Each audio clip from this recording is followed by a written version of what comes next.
ചേച്ചിയുടെ ആ സമയത്ത് കുറച്ചുകൂടെ കഴിഞ്ഞിട്ടാന്ന് തോന്നുന്നു ഉർവശി ചേച്ചിയും കൽപ്പന ചേച്ചിയും കലാരഞ്ജിനി ചേച്ചിയും ഒക്കെ വന്നത്. അതേപോലെ ഞങ്ങൾ നോക്കുമ്പോ ഇപ്പുറത്തെ അമ്പിയെ ചേച്ചി, രാധ ചേച്ചി, മല്ലിയ ചേച്ചി, പിന്നെന്താ മല്ലിയ ചേച്ചി മാത്രം വരാത്ത? മല്ലിയായിരുന്നു ഞങ്ങളുടെ വീട്ടിലെ ബ്രെയിനി സ്റ്റുഡന്റ്, അതായത് 100-ന് 98 വാങ്ങിക്കുന്ന ബ്രെയിൻ.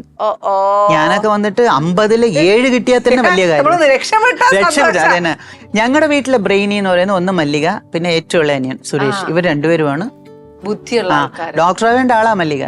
ഓ അത് ശരി. ചേച്ചി ചെറുപ്പത്തിലെ ഭയങ്കര ബോൾഡായിരുന്നു. ഞാനോ? ഞാൻ എനിക്ക് മനസ്സിൽ തോന്നുന്നത് ഞാൻ പറയും, ഇഷ്ടമുള്ളത് ഞാൻ പറയും.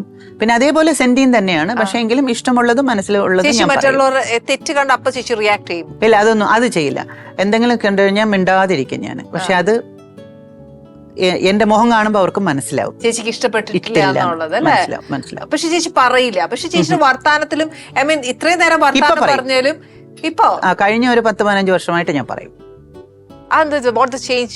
ലൈഫ് ചില കാര്യങ്ങളൊക്കെ പഠിപ്പിച്ചു തരില്ലേ? പഠിപ്പിച്ചു തരുമ്പോ ചില കാര്യങ്ങൾ മനസ്സിൽ വെച്ചുകൊണ്ടിരിക്കുന്നത് അത് BP കൂട്ടും. അതുകൊണ്ട് വെളിയിൽ പറയുക, അപ്പൊ BP ഇറങ്ങും എന്ന് മനസ്സിലാക്കി. ചേച്ചി ഈ ഇടയ്ക്ക് ഒരു സ്ഥലത്ത് പോയിട്ട് ചേച്ചി ഭയങ്കര വൈറലായി, ഒരു കുട്ടിയുടെ വീട്ടിൽ പോയി. അപ്പൊ ചേച്ചി അവിടെയൊക്കെ ഓരോരോട് പറയുന്ന രീതി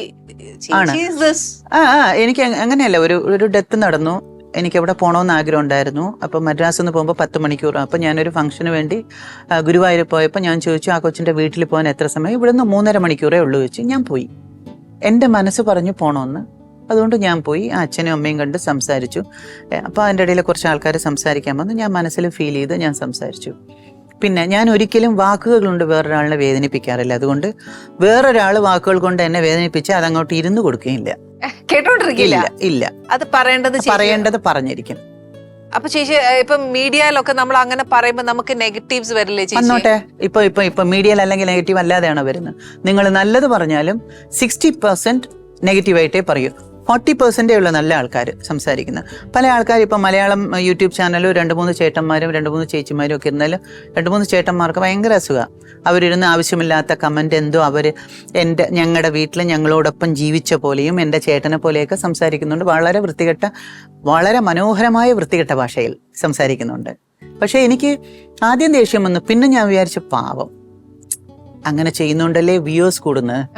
അപ്പം ജീവിക്കണ്ടേ? അപ്പൊ പിന്നെ പോട്ടെ ചേട്ടാ. അപ്പോൾ ഇങ്ങനെയൊക്കെ പറയുമ്പോ ഇങ്ങനെയൊക്കെ മറ്റുള്ളവരെ കുറിച്ച് പറഞ്ഞ് അവർക്ക് അന്നം കിട്ടുന്നെങ്കിൽ നമ്മളൊക്കെ അവരുടെ അന്നദാതാക്കളല്ലേ? അപ്പൊ നമുക്ക് അവരുടെ അമ്മയുടെ സ്ഥാനം നമുക്ക് ചോറ് കൊടുക്കുകയല്ലേ? ചേച്ചി അതിന്റെ ആ ലെവലിലേക്ക് എടുത്തു. പിന്നെ